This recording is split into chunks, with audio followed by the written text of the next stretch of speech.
Romans 1:20-21. So people are without excuse. For although they knew God, they did not glorify him as God or give him thanks. But they became futile in their thoughts, and their senseless hearts were darkened. What's the point? At one point, everybody in the world worshiped God. That would have been the time of the flood. They should have made sure that the information about God was passed down accurately to their descendants. But they didn't do that. So the reason that the Romans and the Greeks and Vikings or whoever else didn't worship God was because they didn't pass information down accurately.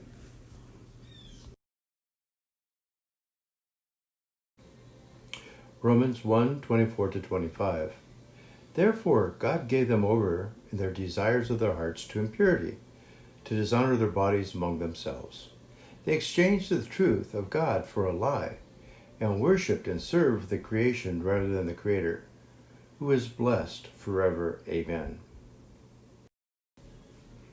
If you've forgotten who God is, it's kind of hard to worship him. So it's kind of hard to keep the number one commandment, to love God with your heart and soul. So what Paul is pointing out is after they forgot who God was, these were the first sins to occur, the ones which violated the first law, to love God with your heart and soul.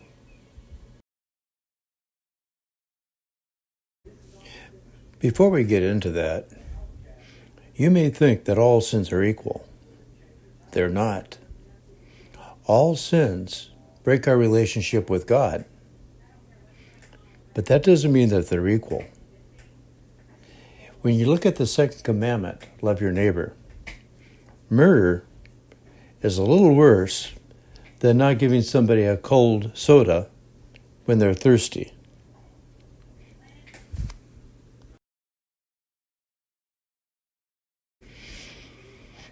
Mark 2:25-26. He said to them, "Have you never read what David did when he was in need, and he and his companions were hungry? How he entered the house of God when Abiathar was high priest and ate the sacred bread, which is against the law for any but the high priest to eat, and also gave it to his companions." You may think that violating the first commandment is always worse than violating the second commandment, because Jesus says the first commandment is the most important commandment. Not so. In this case, Abiathar had a choice.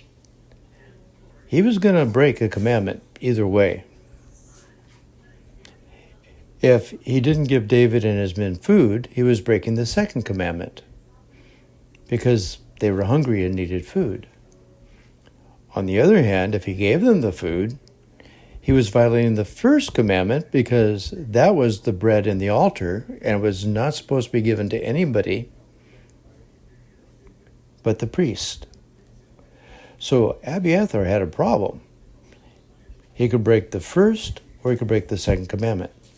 He chose to break the first commandment and he gave the food for David. Notice that Jesus is saying in this passage that he did the right thing.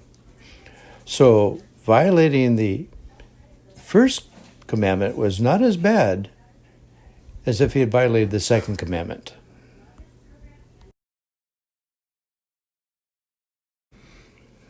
Romans 1:26-27.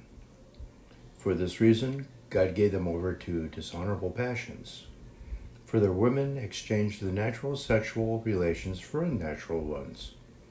And likewise the men also abandoned natural relations with women and were inflamed with their passions for one another.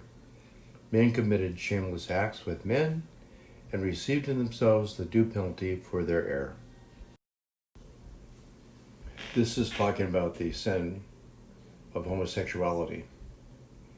And it's related to the first commandment to love God with all your heart. Some people think this is the worst possible sin. and other people think it's not a sin at all. So why don't people think it's a sin? Well, if you remove God from the equation, you're left with humanism. And humanism says if it doesn't hurt anybody, then it's okay. Well, what people do consensually in their bedrooms, it doesn't really hurt anybody else, so therefore it's not a sin. That's humanism. As Christians, we believe in the first commandment. And Paul is saying that this violates the first commandment. But that doesn't mean that this is the worst possible sin. Remember what we have shown before.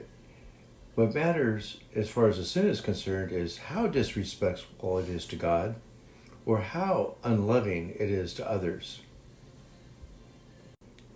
Many Christians want to make this the worst possible sin. But if I were looking at it from God's perspective over the last couple of years, and I looked at all the hate and the violence and the drugs and the broken families we have lately, I think I'd be more concerned about that. And I think that that's what he'd be concerned about, and that's what we need to fix as Christians. As far as the hate and the violence isn't going to go away with National Guard or armed police or whatever. Right now, I think most of the violence in the streets is because the people felt they aren't being listened to and they aren't being heard. As Christians, I think we should promote listening and understanding what other people are saying and what their concerns are. And I think if they felt heard and I think people were trying to work on their issues, I think then the violence would disappear. The hate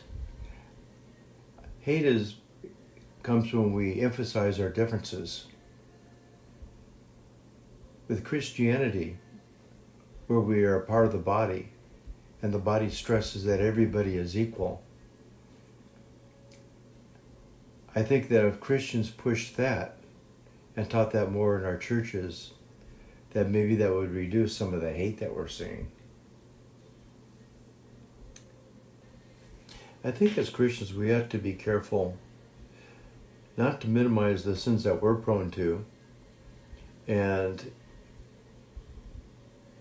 increase the severity of the sins that we're not prone to. I remember a study I once read where they asked different kinds of prisoners in prison what was the worst possible sin. And the murderers, they would say, well, sexual molesting kids.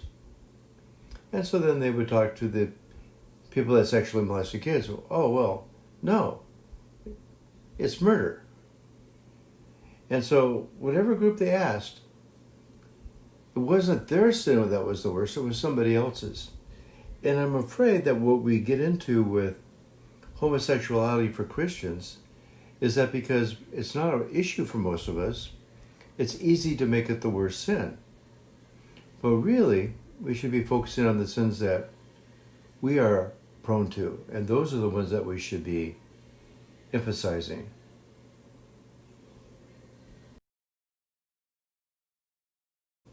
Romans 1:28-31. And just as they did not see fit to acknowledge God, God gave them over to a depraved mind to do what should not be done.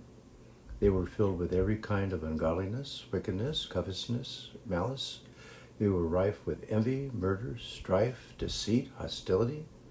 They were gossips, slanderers, haters of God, insolent, arrogant, boastful, contrivers of all sorts of evil, disobedient to parents, senseless, covenant breakers, heartless, and ruthless. Paul is talking about the consequences of them forgetting about him.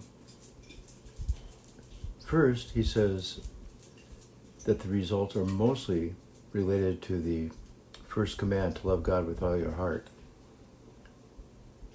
Now he says that later it even impacts the second command to love your neighbor.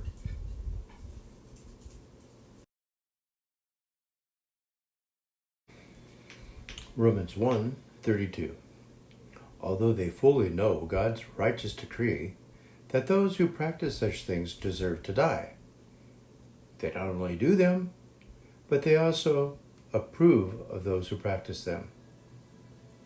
So, does everyone know right and wrong? Yeah, it appears so. It appears that it's built into people's hearts. If you talk about murder, does the Eskimo know that murder is wrong? Yeah. Do the tribes in the Amazon know that murder is wrong? Yeah. Right and wrong appear to be built inside of people. So, no matter what culture you go to, they know what's right and wrong.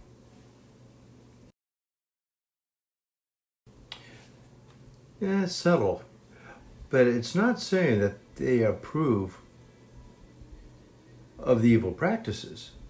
It says that they approve of those who practice the evil practices. We tend to give people a pass when they do wrong things if they're friends of ours. In psychology, they call that the halo effect, which means if we like somebody, we overlook it when they do bad things. If we dislike somebody, then we really notice it pretty quickly when they do bad things. We see that in our churches. A lot of times, somebody who is very wealthy is on the board, and it doesn't really matter the quality of their spiritual life. One time, I worked selling water softeners, and you walked into the guy's office, and there were Gideon tracts all over the place. He was the adult Bible teacher at his church, and he was on the board.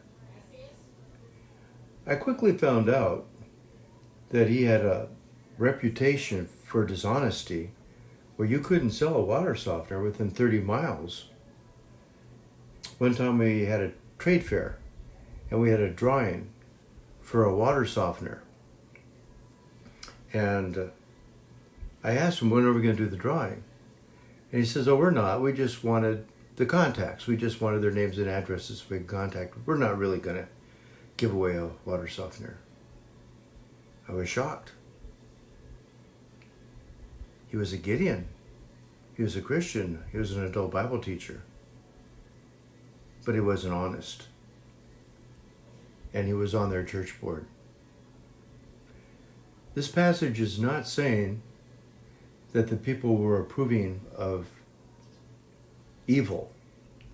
It wasn't saying that they were clapping their hands when somebody murdered somebody, or when somebody stole from a widow, or somebody stole from an orphan. What they were saying is that even those people who did that, they still overlooked it and approved of them.